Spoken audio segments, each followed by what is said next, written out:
Hello, friends. I am so excited to be joining you today for our Ask Anything session. This is one of my favorite times of the month where we just get together and we just talk all things virtual assistants here at the Virtual Savvy. And one of the things that I love doing is really just sharing the expertise that I've gained over years and years and years of being in the virtual assistant world. So, for any of you who don't know my story, I started a virtual assistant business back in 2015 whenever I really needed a secondary source of income. We were living in a basement apartment. I was pregnant with my second child, and my husband was working 12-hour days. He had to drive 2 hours to and from work. And it was just a really crazy time, but I had this really important why, like literally growing inside of me, that I wanted to be home with my kids. And so a friend suggested that I look at virtual assistants. And it's so crazy to think back this many years later that gone on to retire my husband, gone on to build a community of over, guys, there are literally so many people inside of our Facebook group, so many people who on a continual basis are, are reading our content and watching the YouTube videos and going more than that, going out and changing their lives. And it's just like, to me, that it all started with a friend saying, "Hey, what about virtual assistants?" And so if I can be that for somebody else, like that's literally what gets me up in the morning is to for the right person at the right time, someone saying, "Hey, what about virtual assistants? This is what this whole thing is about. How much it changed my life." I love that we get to do that every day for you guys. So that's why I'm here. That's why I do what I do. And one of the things that I would love to do here during this Q&A time that we do on a monthly basis is to just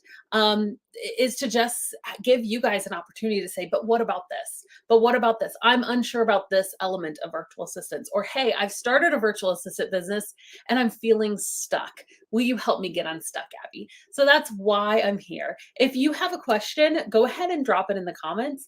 That's the best way. So all of you guys' comments will flood through and I will see them here on my screen, and I'll be able to answer them on a one-on-one basis. Okay.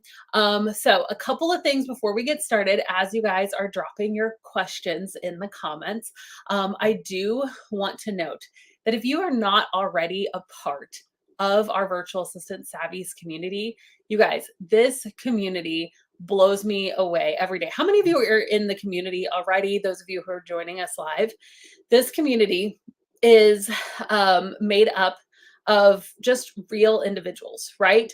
Those of you who are starting your business, who are, looking for guidance. And I would beg to say that our group of 120,000 members now is the most supportive group on the internet. Like I have not been able to find another one that is just this supportive. And in a sense, you guys are kind of competing against each other, I guess, but it never feels like competition. It feels like community. And so the way that you guys support one another inside of that group, I think is truly phenomenal. So if you're not already a part of the Facebook group, make sure that you join at thevirtualsavvy.com/community. It's totally free and you will not be upset that you have joined the group because there's definitely so much happening on that group. In fact, I thought what might be fun if we don't have a whole lot of questions here today is that I could even just pull up some of the most recent questions that have been asked inside of that community and start featuring them here on the live streams as well. So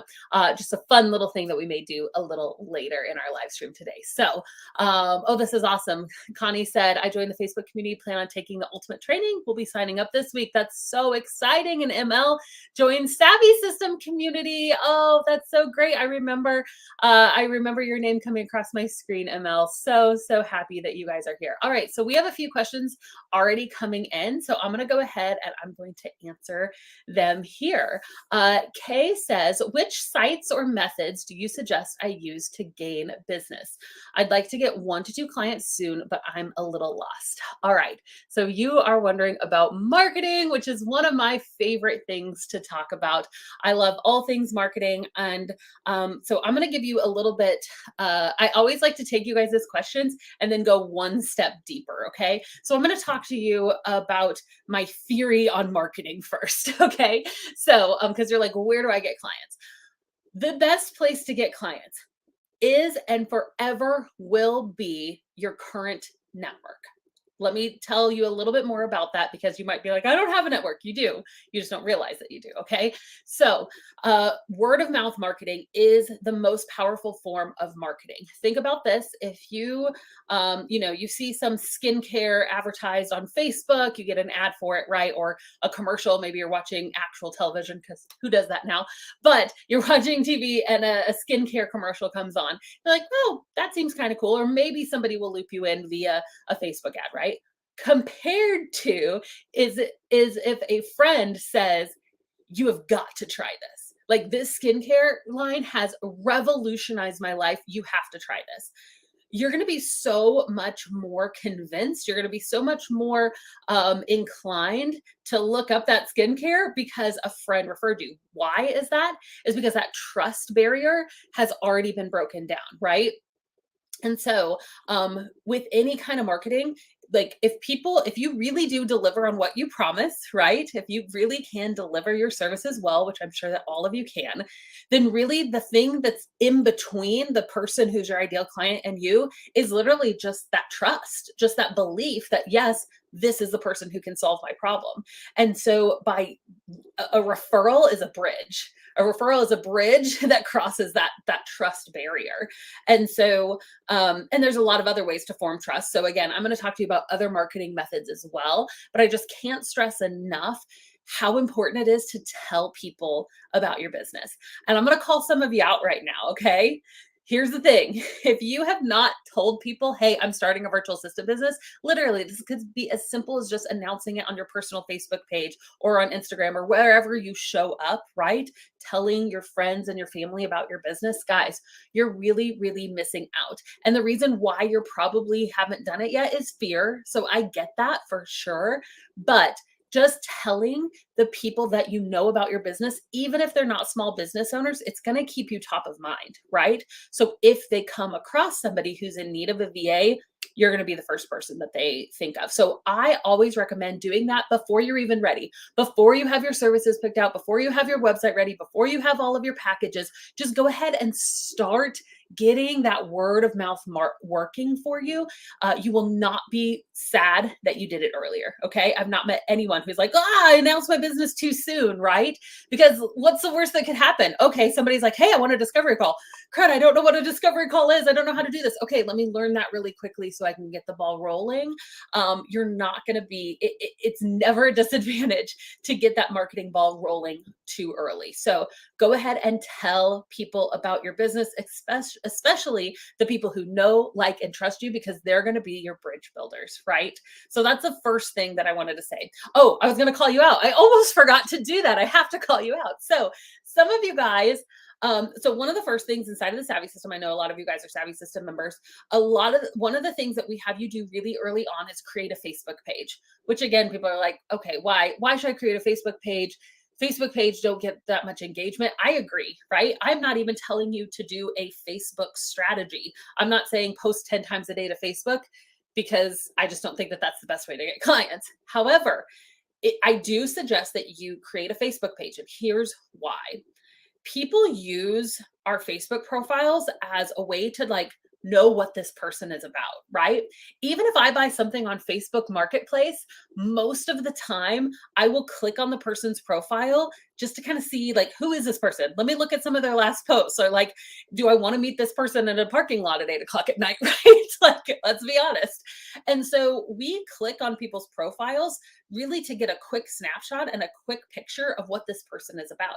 I'll do this in Facebook groups too. If I'm in a Facebook group and I see somebody post something that I'm like, whoa, that's really cool, right? Like they talk about a podcast they were on, or they talk about, that they met someone famous or whatever. It doesn't even have to be related to business. If I see somebody posting in a Facebook group, I almost always will go and I will click on their personal profile just to be like, who is this person, right? So many of you guys don't have Facebook pages. And if you have a Facebook page, you're not linking it to your personal profile. You guys, this is such a missed opportunity because especially if one of your methods for marketing is to engage in Facebook groups and be really helpful, which I think is one very powerful, it's not the only way to market, but I do think it's a really powerful form of marketing. You guys are missing out on being in a Facebook group, engaging, value. Somebody goes, who is this person giving all this value? Click to their Facebook, click to their personal profile, because that's how we engage in most Facebook groups. And on your personal profile, oh, okay, they're a virtual assistant who specializes in copywriting. That's why they know so much about this. Or they're a VA who specializes in YouTube. That's why they know so much about this, right? There's so much missed opportunity. And I've done it before, even. Guys, I have literally been like, oh, we need a new Facebook ads person. Let me go in our community and search about people who have talked about Facebook. And I go and I click on your personal profiles and there's nothing there, so I can't hire you. Do you know that? Like, it literally happens. And I know it happens because I'm your ideal client out there that's not hiring you because you haven't done this. So do it. Make sure that your personal profile is linked to a Facebook page. Okay, so that's kind of a general concept on marketing and a little soapbox moment for you. I hope that you enjoyed it. But I will say this, and again, ways to market. If you're a Savvy System student, you have 2 whole modules talking about how to market your business, right? So there's tons of different ways. And I don't think there is one right way to market your business. I don't think that you have to do LinkedIn or you have to do Instagram or you have to start a podcast. You don't have to do any of those things. What I would suggest is that you pick one way to market your business and really dive in deep. It's the idea of essentialism, right? If you're putting your efforts in 10 different places, as opposed to just going in hard on one thing and doing it really, really well, you're going to go so much further if you really focus your efforts. Okay. So I would say, and it's okay because you can change it. So don't be too worried about like, oh, what if I decide I want to do local networking groups and I hate them? Okay, give it a month, give it 6 weeks, and then you can change your method if that's not working. But so many of you guys are trying to do everything that you're doing nothing, right? Like, you're trying to be everywhere, so you end up being nowhere. So I would suggest choosing one marketing method, really going in on it, learning the best strategy for that marketing method, and really giving it enough time to let it work.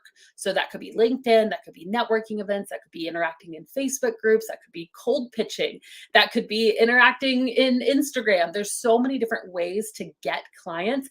My suggestion is essentialism. Okay. I hope that was helpful. I'll answer this because it's related. Amy said, is it better to engage with Facebook groups from your business account or your personal account? So Facebook has released features now where you can join a group with a page. But I'll say this, most group owners have turned off that feature. So I still interact with groups from my personal profile. If you join a group as a page, great, then people will go straight to your page if they're clicking on you. But most group owners really aren't even allowing that. So most of what I teach is still about how to interact as a person, just because like we turned it off for our group. Like, we don't let people interact with pages. It adds a whole level of complexity. And I feel like most Facebook group owners don't let people do that because it just kind of opens up the like promotion spam window a little too much. So, if you can engage with a Facebook group page, or if you want to engage in a group as a page, I think that's fine. I think that could be really beneficial. Just don't count on it. It doesn't happen most of the time. Most groups won't actually allow you to do that. Great question though. I will say this too, if you want more information, if you're a Savvy System student, you have all the information you need. So you don't need to go watch this. This will all be repeat information for you. But if you're not a Savvy System student and you need more information, like you want a full-on training on marketing, this training, the virtualsavvy.com/BBO, is our step-by-step how to get your first client. It's our become a booked out virtual assistant. Why can't I talk right now? BBO, become a booked out virtual assistant training. It's about 60 minutes long, but it's really high value. And I go into some of the specifics on how to find clients in that training. Okay. So I hope that's helpful for you as well. All right. We have some really great questions coming in. I love this. Okay. I'm stuck on services. I took the VA personality quiz. I'm a creative, which is pretty on point. So glad we get such great feedback about that quiz. Should I offer like 6 services or less? Great question. Okay. So my suggestion in the beginning, unless if one of those services just totally stands out and you're like, oh my gosh, on my list of 6 is Pinterest management, and I'm like, I just want to learn on all things Pinterest, or I'm really already super, super, super experienced in XYZ website editing, whatever, right? Like I'm already really experienced in this one thing. Unless if you already have like a super obvious niche, I would I would go broad. So I would, if I were you, I would position yourself as a creative VA, right? And I would have a list of services. So I can do boom, boom, boom, boom, boom, boom, boom for you in a list and do your services hourly. This is not where you're going to stay, especially as a creative VA. Okay. I think that creative VAs, like admins, can kind of stay in the hourly a little longer. As a creative, you will eventually will want to niche down. You're eventually going to want to offer a website package or a branding package, right? Like a logo design and all of that. The benefit to having package-based pricing where it's like, hey, I will design your logo and do a branding board for $500, $1,000, whatever that may be, is that when you're doing hourly, you actually get penalized for getting better at your job, right? If you think about it, like something that used to take me 10 hours now only takes me 5. So I'm getting penalized for being better at what I do, right? That's why, especially for creative services, if you get better, you're going to get faster normally. So eventually you will. Okay. I'm just like throwing this out there as a look ahead. Eventually you will want to probably do package-based pricing for your creative services. However, what I've noticed is that most people don't know how long things take them, or they don't know what they like, right? So it's like, I could totally niche down and say, I am only going to do logo and branding design. But what if you do that and you hate it, right? And you're like, oh, it actually is a little harder to get clients in the beginning if you niche down as opposed to being broad too. Now, once you, again, get that referral marketing going, once you have word of mouth, people, previous clients saying, oh my gosh, she is so awesome, you have to hire her, then it's easier, right? But I suggest in the beginning, just having a list of services, doing everything hourly, and then that might only be for a month. That might be 1 or 2 clients, and then you're ready to niche down and do package-based pricing. But just like let yourself do this in steps. Step 1 is just to really try a bunch of different services, do an hourly rate, maybe don't even have a client, like a specific client market where you're just like, I'll just kind of work for anyone in the beginning, right?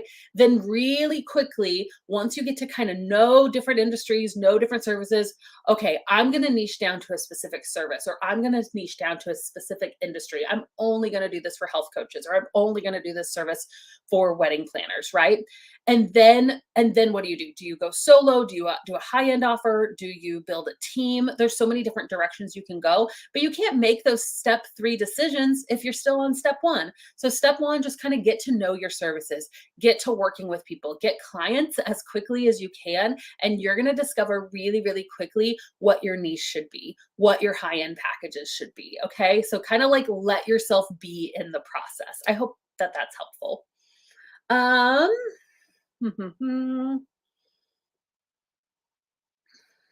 okay.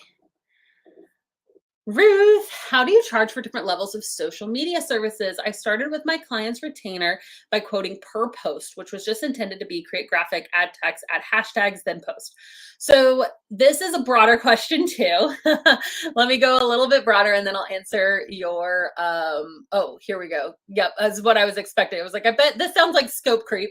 Then I got a whole lot of social media manager stuff, such as content planning. It takes so much time. So this is another reason why I mentioned it's really, really helpful to do hourly pricing in the beginning, is because it really helps prevent scope creep as well, which is kind of what Ruth is experiencing right now. Once you do decide to switch to package-based pricing, you've got to get so specific on what is included in those packages. Because here's the difference between hourly pricing and package-based pricing. If you're doing hourly pricing, the value is the hours. I clicked a timer, I did 2 hours, I am charging you 60 bucks. Boom, right? It's like pretty easy. I'm working for you, timer's on. I'm not working for you, timer's off, right? Easy, easy, easy. That's why I suggest people go that route first. Okay. You kind of get to know how long things take you, clear boundary lines. You're not having to worry about what should I include in a package. So once you switch over to package-based pricing, your deliverable is no longer your hours. Your deliverable is something else. And so you have to be so clear about what that something else is and what it is not. This should be in your contract. Okay. You guys should have very, very clear boundaries about here is what I do and here is what I do not do. And so for Ruth, I know that you're kind of like already in there a little bit. You're going to have to redefine those boundaries. And it is harder once you're already once somebody has already taken a little step over them, because now you have to backtrack a little. So it is going to be a tougher conversation, but if you come in prepared and super, super clear, that's going to be the best thing. Now, if she's your only client, you may just want to like, here's the thing, anytime that you like redefine boundaries, there's always a chance that the person might be like, oh, I didn't want that, right? Or that's not what I expected, etc. You guys aren't on the same page now. So getting on the same page might be a little sticky. So I'm just being really, really real with you. I hope that that's okay. So go ahead and plan for that. So do you want to keep doing this a little while until you get a second client? Is it getting you experience? All of that. I'm not a fan of working for free. I'm not saying just stay under scope creep forever. I just don't know if you're in a position where you're like, if I lost this client, I don't know what I would do, right? So that's where you have to make your decisions. So here going forward, and this is a message for everybody else too, if you're not doing hourly, you've just got to get so specific about what is included and what is not included in your packages. Line it out so completely. And then if somebody asks you to do something that's outside of your package that you've defined, the answer is no, right? You go back to your contract. You have something to reference. Well, here's actually what we've agreed upon. If you want me to do that, that would move you to this next tier, or I could do that additionally, but it's going to cost this, right? And so it is more difficult, which is why I tell people to start with hourly and then transition, just because you've got to draw those really, really, really clear lines. Awesome. Great questions. I love chatting with you guys. Oh, this is good too. I currently serve as a lead admin for my church. I'm thinking about targeting churches to start with since I'm familiar with the business side and needs of ministries. I think that could be a wonderful idea. I would test it out a little bit, right? Before you go all in and like do, again, start broad before you niche down, because sometimes it can be a little bit more difficult. You can kind of pigeonhole yourself if you niche down too quickly. So what I would do if I were you is I would start having some conversations, right? Who would be your ideal client? Who would you be talking to? Is this a smaller church or a larger church? Small, medium, or large, right? If it's small, you might be talking to the pastor directly. If it's medium, you might be talking to, an assistant pastor or somebody else on the team, right? And so get a few of these conversations and see if the need is really there. And one of the best ways you can see if the need is really there is not by someone saying, oh yeah, that's a good idea. Like, have them put their money where their mouth is a little bit. So that would be like the only thing, is that if you niche down and you have these conversations, like, is this something you'd be interested in? If they say yes, then go ahead and have something where it's like, here would be my prices. Which one would you sign up for? Like really get them to say yes, right? Because I just wouldn't want you to go all in and like brand yourself as this and do this all the way if it's not end up going to be a good niche, right? I don't know. I can say health coaches, wedding planners, like there's a lot of these that it's like, oh yeah, real estate agents, right? I don't personally know of like large churches that have hired VAs. So that's the only reason I'm going like down this path. I'm not saying it's not a good idea, because I think it really could be, but just do your research first, I guess would be my one thought to this. Nonprofits can be great to work with, but nonprofits sometimes are also difficult to work with because they don't always have the profit to pay you, right? So I hope that makes sense. I love church. I go to church. I volunteer at church, all of the things. I do not do my VA services for my church. Let's see. Um, this is a great question. Should we have two Facebook pages, a personal and our business page? So I would recommend yes. So you have your personal profile, which is like how you signed on, how you signed up for Facebook, right? And then you will sign up for a business page. Okay. So this should be separate. It looks different. It feels different. This way you're not like, you don't feel like you're having to post pictures of your cute kids over on your business, like, like posting about your business and posting about, um, like just life on your personal page. Like it's just better if it's separate. You can like have call to action buttons on a Facebook business page. It's just better to have them separate. I believe you can still post things on your personal page, of course, and you can post personal stuff on your business page if you choose to, but it's just nice to have those clear lines. You can like really outline your services on a Facebook business page. So I definitely recommend having those separate. And I'll say this, like, it's such a fine balance between what to post on your socials, because you're like, I want to like show myself and I want to show my personality. But I literally the other day I was looking up a limousine company just randomly, and the person was like posting a picture about their kitchen sink, and he and his wife were having an argument on if the dirty dishes go on the left side or the right side. And I was like, what does this have to do about business or your ideal? Like, this isn't even probably your ideal client. And this isn't like his sink was really dirty too. And I was like, what is happening right now? Like, I don't know. So I think that posting your life is great. I think it's fun to like have, an occasion, if you want to have an occasional post about your kids, or if you want to talk about, what are your weekend plans? Here are my weekend plans, that kind of stuff. But I think that most of your messaging in your socials, once you get to social media, you don't even have to do social media in the beginning. I want to throw that out. Like, especially if you're a Savvy System student, you're going to see that we don't actually have methods in our marketing plan, in the Savvy System that are like, here's how you post 5 times a day to your Facebook page. Because I just don't think that that's the best way to get clients when you're first starting out. I think relationships are the best way. But once you do get to the point where you're like posting to your socials consistently, this is something that we teach more in Savvy Circle, which is like our high tier program of people who are already making $2,000-$3,000 months in their $2,000 or $3,000 a month in their business, and they want to move on to like $10,000 months. We teach them how to really, really utilize social media over there. Okay. So I'm giving you a sneak peek into like this more advanced program. All right. So once you are ready to actually start posting to socials for your virtual assistant business, 90% of the content should not be focused on you at all. Right. And it's what we think. It's just what comes natural. It's like, oh, what am I doing? What is this? What your messaging should be speaking to your ideal client about their pain points, what they care about, right? Providing them relief or information or education or entertainment around the things that are really bothering them, right? Their pain points. And so, again, do the other 10%. Post a picture of how proud you are of your kid at his soccer game, right? Like, that's fine. I don't think that's bad. I think it's good to show your personality in your business. You don't want to hide that at all. But most of it should be focused on your ideal client and their pain points, okay? And how you are the person to solve that.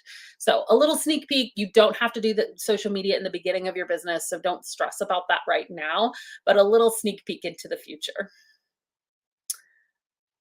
Let's see. So good. Oh, this is a great question from ML, who is our Savvy System member. How would you recommend subcontracting as an owner? How do I handle my pricing? Let's talk about subcontracting. I'm a huge fan of building a team.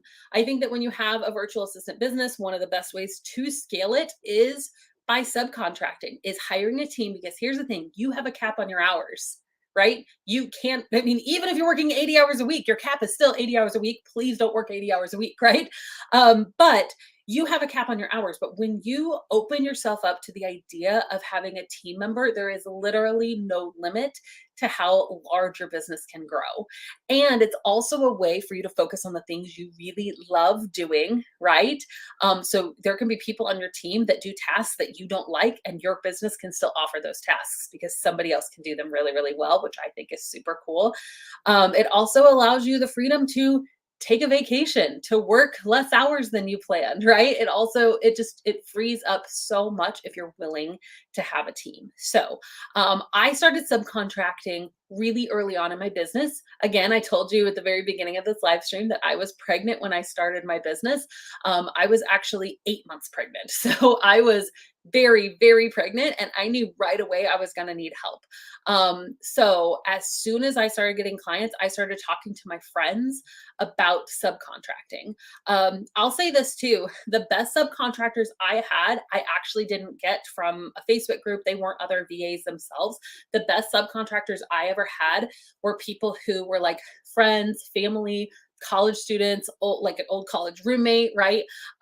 Those people, because a lot of them were stay-at-home moms, and they didn't want a full VA business themselves, right? Like if you hire a VA, if they're really, really, really good, they're gonna like go on to get their own clients and raise their rates and leave, and you'll have to replace them at some point. Whereas if you just find a really talented person that you're like, hey, this person I know did copywriting for our school newspaper in high school. She's a stay-at-home mom now. I wonder if she'd want to make, 12, 15 bucks an hour copywriting for me. And like, what a great gig for her. She doesn't have to market. She doesn't have to anything. Like that's going to be more long-term. So you can hire other VAs to be subcontractors. I'm not opposed to it. I would just open yourself up to the possibility of finding people who aren't currently virtual assistants to be subcontractors. Number two, how do you pay them? So there's no right or wrong. There's no rule on how to do this. I will generally say to plan on having your rates be high enough that about 30% of your rate could go toward a subcontractor. Okay. So that means that if you are, if you're doing general admin and you're charging $30 an hour, it's probably going to be in that $10 to maybe $12 an hour range that you're doing, that you're paying a subcontractor, right? If you're doing more high-end technical tasks and your rate is $60 an hour or $90 an hour, $100 an hour, let's go with 90 because it's easy math, right? I'm doing $90 an hour tasks. I would probably plan on paying my subcontractors around that $30 an hour mark because I'm hoping that they're doing more of the high-end tasks with me, right? And so that's what I would suggest. You're going to want enough margin to have profit, and then you have to pay taxes from your profit too. So if your margins are really, really small, then you just don't have enough left to run your business and still turn a profit. So I think that, depending 20, 30, up to 40%. I know that's a really wide range, which is why I normally say 30 is a really good rate. So if you look and you're like, oh, I'm only charging $12 an hour myself, I can only pay somebody $3 an hour, you need to raise your rates, right? Like that's just not enough. Please don't pay people $3 an hour, $5 an hour. It's one of my pet peeves. So that's what I would recommend. Okay. Yeah, I hope that that's helpful. Ooh, this is such a good question. You guys are like dropping amazing questions here. I love this. This is such a fun live stream. Could you speak to working full time with my corporate job subcontracting? I'd love to say yes to more clients, but I'm not ready to take the leap, especially with our current economy. Can you provide advice or insight on how to go about working full time, getting subcontractors to help manage the load? Yeah, again, this is just kind of a continuation of the conversation we were already having, but I don't think that you can start subcontracting too soon. I think that it's one of the quickest ways to really scale your business is to introduce subcontractors. And you can go ahead and put that in your messaging. I think that people sometimes are scared that it's like, oh, people want to work with me. They want the job done and they want the job done well, right? So if you introduce yourself as my team and I, my team and I, my team and I, even though you don't have a subcontractor yet, but that that's going to be that way, I think that that's great. I think that it's great to go ahead and get in the mentality that it's not just me and it's actually a benefit to you, client X. It's actually a benefit to you that it's not just me because you're getting this whole team of people working for you, right? You're getting experts in all these different areas. You are getting, so you're not just reliant on me if I have a bad day or if I have a sick day, that these projects are going to fall through. You have a whole team supporting you. That is the benefit of going with my company, right? Like you can sell this. And so I don't think that there's a downfall to doing it too soon, right? And so I wouldn't necessarily like go and get 5 subcontractors right away, but go ahead and grab one and just start learning how to delegate even if you are, even if your first one's a flop and you're like, oh, that didn't go well. Okay, you learned something about delegation. You probably learned something about management. You probably learned something about hiring, right? So you'll be that much better when you try it again. So I definitely, I think that it's a great idea. And if you're working a 9 to 5 and you're doing this, like, hey, you could subcontract this out and literally all you're doing is managing the subcontracting, right? Doing discovery calls, marketing, and managing the subcontracting, and they do all the work. You look at it and send it on to your client. That would totally be manageable and super scalable while you're still working a 9 to 5. I love it. All right. Ooh, this is a good question. I'm a newbie VA, and most of the jobs or clients I see need people with a ton of experience. How do I go about applying for the opportunities? I don't have a source of income. Okay, so um, I will say this. We have a lot of jobs that come through our community. You guys know our VA Savvies. We have 120,000 people in that group, and we have jobs posted. Most of the people don't say the words, I need somebody with experience. Some do, but a lot of them don't. They just want the job done and they want the job done well. So, what you have to do when you are applying for these job opportunities is you have to show that you are the person who can get the job done well. How do you do that? It's what we call value first. Value first marketing is the best form of marketing because it's showing your value before they make their decision, right? It's not like I promise I'll do a good job, right? No, you've already shown them ahead of time that you can do a good job. And so value first marketing is simply I'm going to show my work, right? It's like math. Like my daughter is in 4th grade and her math is already like more difficult than I can help her with. It's really sad. And one of the things that she got in trouble for, not in trouble, but she like got points marked off the other day is because she didn't show her work, right? And I'm going to mark off points on you guys if you don't show your work when you're applying for these jobs. Do something extra. Show that you are the kind of person that goes above and beyond. If somebody is looking for a Pinterest manager, if I see that somebody has 5 years experience as a Pinterest manager and a pretty website, or if I see somebody that like found my email, looked at my Pinterest, did a Loom video saying how they would improve my Pinterest and sent me 5 pins that they created for me, I'm going to pay attention to that person even if they don't have 5 years of experience, right? Like I'm probably going to pay more attention to the person that went above and beyond. And that's what value first marketing is. It's what we teach in the Savvy system. It is what we are all about here. And I would so much rather you take the time. It's going to take more time.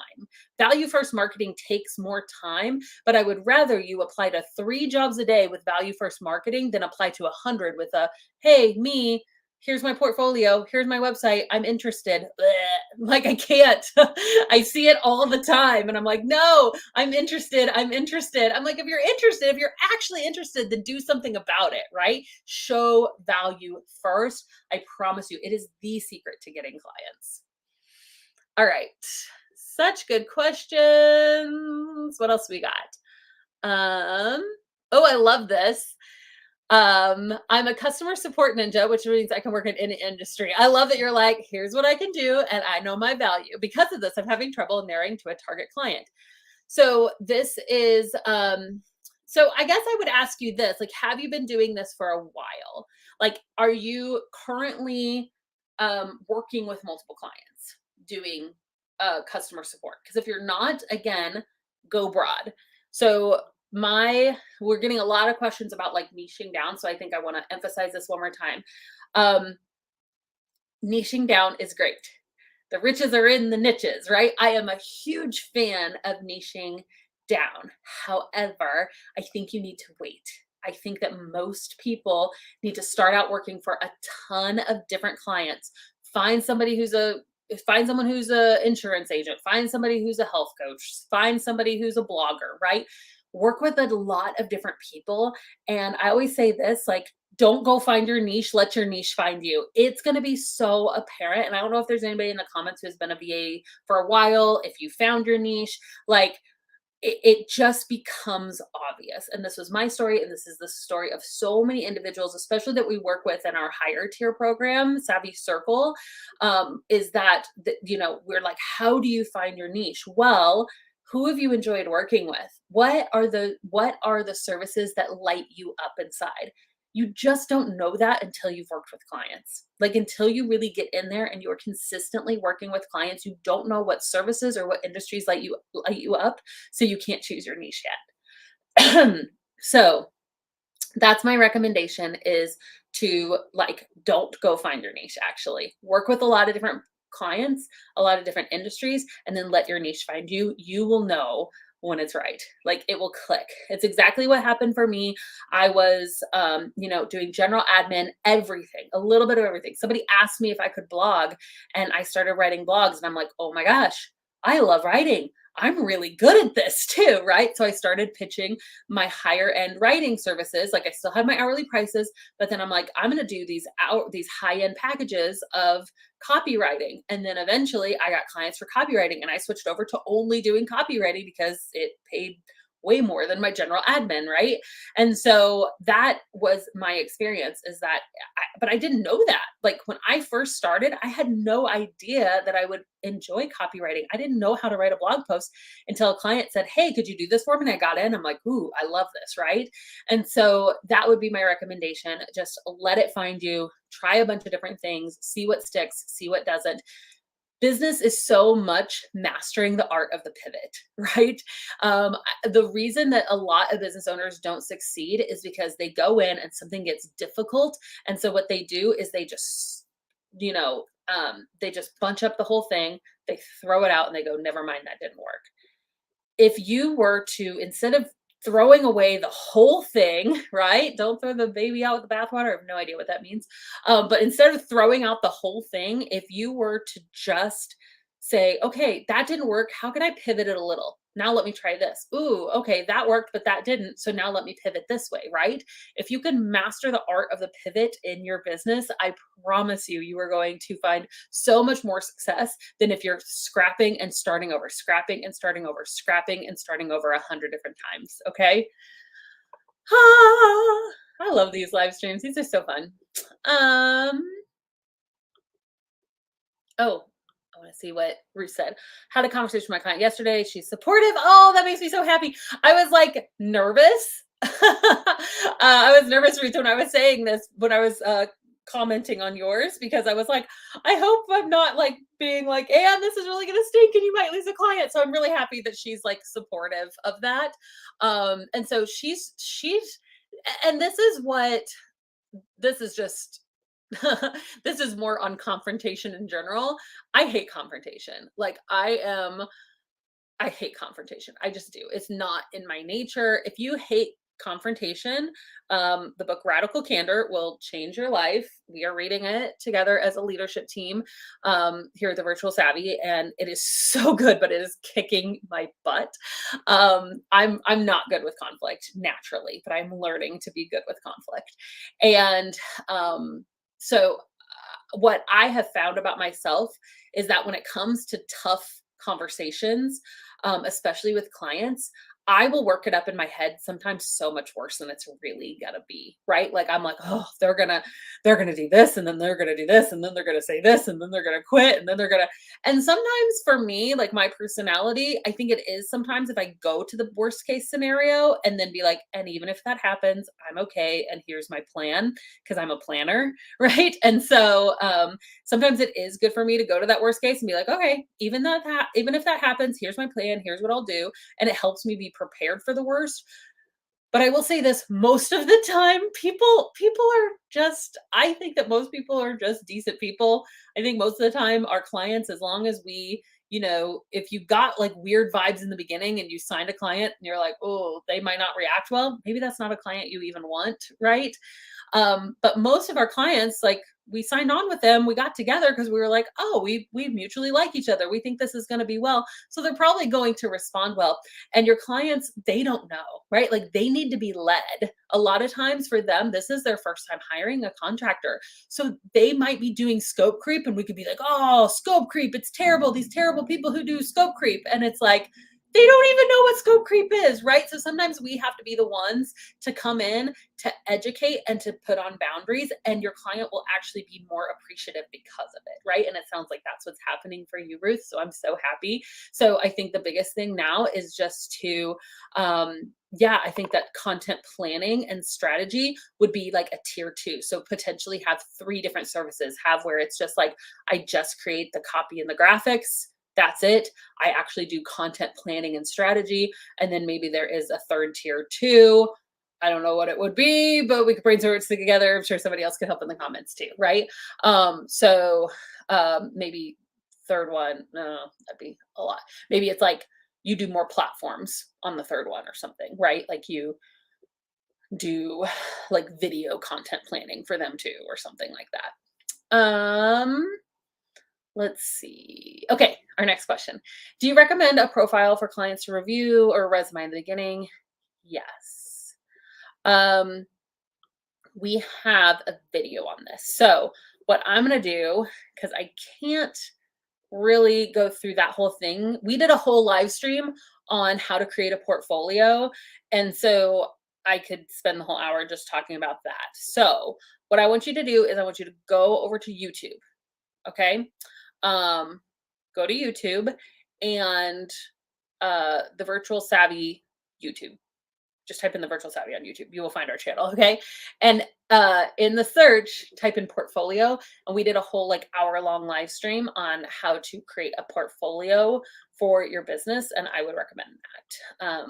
So I am not a fan of having a website in the beginning, unless if you are a web designer, unless if this is, you're like, hey, Abby, I really want a website and I can create one in a day. Perfect. Do it. Please do. If it's going to take you longer than a day to create a website, don't do it until you get your first client. Like, a portfolio is just so much faster, especially if you're a Savvy System student. We give you the template. So literally you just drag and drop.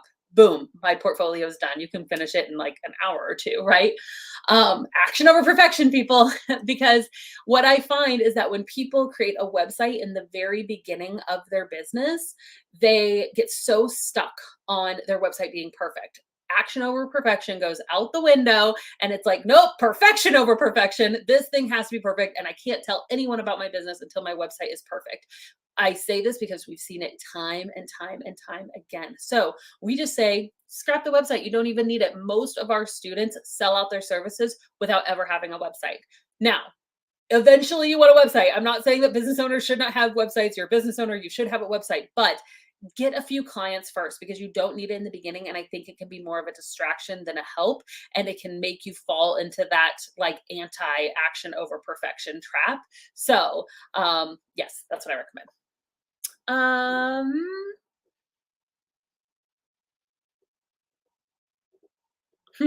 What are your thoughts on creating a grid of 9 posts on both Facebook and Instagram, leaving it when you're not interested? I think that's great, Amy. Like, I think that, okay, so it goes into my methodology again on finding clients. I don't think that when you're first starting out in your virtual assistant business, the best way to get clients is by posting consistently on socials. And I see other people teach that, and I'm like, I don't think that that's the best way. The best way to find clients in the beginning is relationships. So how quickly can I form relationships? It's not through posting constantly on socials. It's just a lot more work.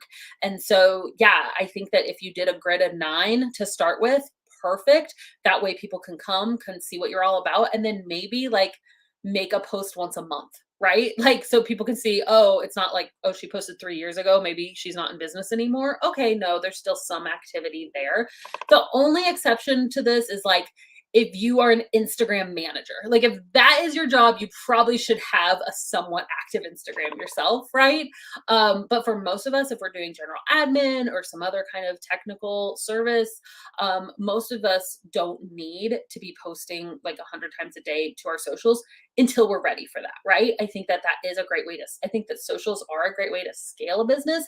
But if we're talking about getting your first few clients, replacing your income, most virtual assistants need 4 yeses. We need 4 people to say yes to our reoccurring virtual assistant services in order to replace our income. You don't need to have 10,000 followers on Instagram to get 4 yeses, right? You just need to have maybe like 8 to 12 really good conversations, right, with your ideal client. So that's what I want you to focus on in the beginning. I have a question regarding Etsy shops. I want to virtual assistant with the niche handmade business like Etsy store management. Where would I look for clients? So if that's your ideal client, then you're going to look where those people hang out, right? So I would join makers Facebook groups, right? Again, I know, let me go back to Facebook, but I think Facebook's a really great place to find clients. You think about the target market of Facebook. Facebook, sadly, I'm so sorry I'm saying this because it hurts my heart, but Facebook is more for people like in their mid 30s, even 40s on up. It's sad, but it's true. That's also the people who are probably more established in their businesses and can pay more, right? It's truth. So that's why I keep saying Facebook. It's like Facebook's outdated. It's true, but I'm still here. And this is where people who have money to pay for your services still hang out. So sorry if I hurt anyone by saying that. I hurt myself too because I'm knocking on 40 and I still hang out on Facebook even more than I do Instagram. Although I hang out on Instagram and I'm on TikTok too. And those are great platforms. There's a more concentrated, I'm just digging a bigger hole, aren't I? Let's just keep going. You know what I'm saying. So Facebook groups, Facebook groups of makers. So people who are creatives, makers, right? Like that's a big term, I think, in like the Etsy space is makers. So I would look for makers, Facebook groups. I know like Rising Tide Society, there's a lot of makers in that group. And I know there's probably others as well. Etsy store owners is probably a Facebook group, right? Like join those groups.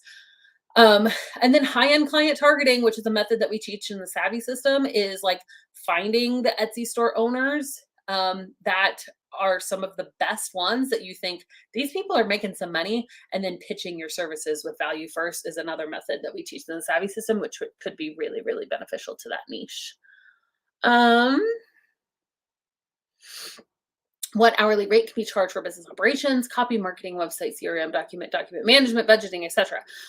So I will say copy, marketing, and website do not seem as much operational to me. So to me, when I think of operations, so we have some friends and business partners who teach like operations management, right? Natalie Gingrich is a great one. Sarah Noked, she teaches how to be an online business manager. That's what I think of when I think, or director of operations. That's what Natalie teaches. Those I think are great. Like that is project management. That is like sometimes customer service can fall under operations, but that's a little, in our business, that's a little bit more product. So I have found there's usually 4 pillars in a business. There is marketing, which is like your socials. How are you getting the word out there, right? There is sales, which is actually your conversion event. For some businesses, that is a sales call. For some businesses, that happens via a webinar or through a funnel. And there's some kind of sales event that happens. So there's marketing, there's sales, there's product, which is like the deliverable. How am I delivering on the product, right? And then there's operations, which kind of is the umbrella that keeps the whole thing running, right? So again, project management, hiring, team management. For us, that even includes things like HR and like our systems and processes and who goes on vacation and how does that all work? Like all of that falls under operations for us. So, and every business is a little different. Those things can bleed. Some sales and marketing is the same. For some, product isn't product, it's called something else, right? So that all can be different, but those are generally the four tiers that happen in a business. And so I think that for some of you guys who are more admin minded, like you think administratively, a next tier of that, if you've really, really nailed the admin stuff and you're working with clients really well, a really great next step for that is to become an executive assistant or an online business manager or a director of operations, right? So I think that that is a really great step for all of you. And your question, Megan, was what's the hourly rate? So again, if you're doing more of like, I'm still learning just general admin type of skills, you know, we see very commonly that our students charge $30 an hour for that. If you go on to do director of operations or become an online business manager, normally your rate starts at $50 an hour, 50, 60, 70, 80. I mean, I've even seen up to $100 an hour for those types of services. Okay. So it kind of depends like what level you're at, and you grow, right? Like you can start with the general admin and then learn more and more and more. And the services that, like, once you're an online business manager, like you are actually project managing a team usually.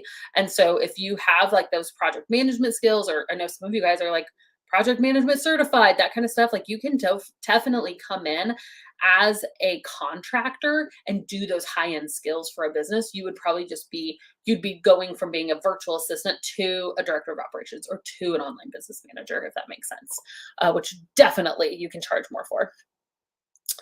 Um, let's see. Do you have recommendations for best apps to use? So yes.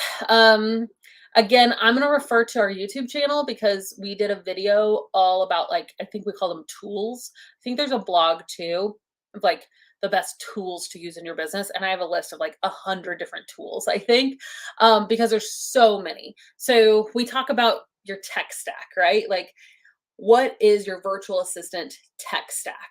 And so in the very beginning, your tech stack should definitely include something to project management and invoice, right? So I think that Dubsado and Honeybook are really, really great resources for that. You know, both of those, go and try both of them out, see which one you like the best. Most often, Canva is in our tech stack as well because we are, you know, doing graphics for ourselves or for our clients. And then you can kind of start to expand beyond that point. Are you wanting, you know, are you needing something to schedule Pinterest for clients? Well, I would go with Tailwind. Are you looking for a way to look up keywords for YouTube channels? Keywords everywhere is awesome, right? Like there's lots of different, do you need to build a website? Squarespace is probably my top pick for websites. So there's a lot of different tech beyond just the bare minimum. But if we're just looking at like, what do I need right in the beginning to get started? A way to send invoices, right? A way to get your contract signed and a way to manage your projects. That's what you're going to need. A way to send invoices. You can use Wave apps. You can use Dubsado. You can use Honeybook. You can use Adminja. A way to manage projects. You can, again, use Dubsado or Honeybook. You could use Trello. You could use Asana. You could use ClickUp. A way to get your contract signed. Dubsado and Honeybook both have those. That's why I like those, because they're all in one. But you could also use something like DocuSign, right? And so PandaDoc, I think, is another one. So there's different like standalone tools, or there's the all-in-one. And so just try a bunch of different ones and see which one is best for you.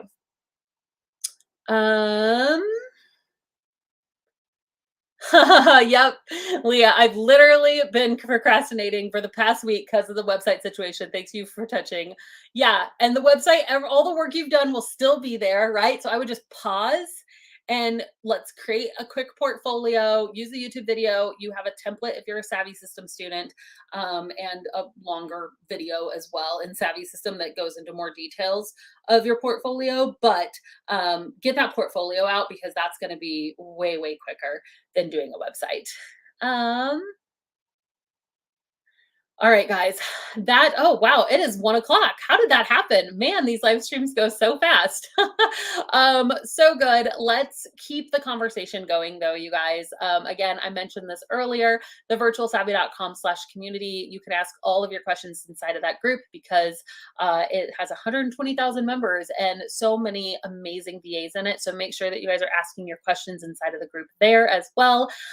We're going to start going live the first and third Tuesday of every month. And so you will keep seeing these Q&As. So make sure that you keep showing up for them. Just check the events tab in our Facebook group or on our Facebook page, and you can always see what live streams we have coming up. Okay, that's the best way to kind of stay on top of what live streams we have. I will say this, we always stream to YouTube also. So if you are a subscriber of our YouTube channel and you like click the bell to be notified, you'll get actual little push like notifications once I'm live. So that's another really great way to stay apprised of like when I'm going live. And just as a refresher, we had some questions about marketing here.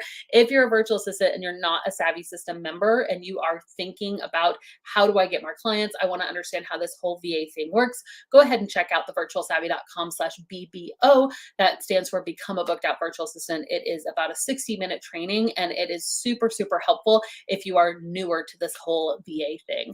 All right, guys, thanks so much again. I, as always, loved hanging out with you, and we will do this again soon. Bye.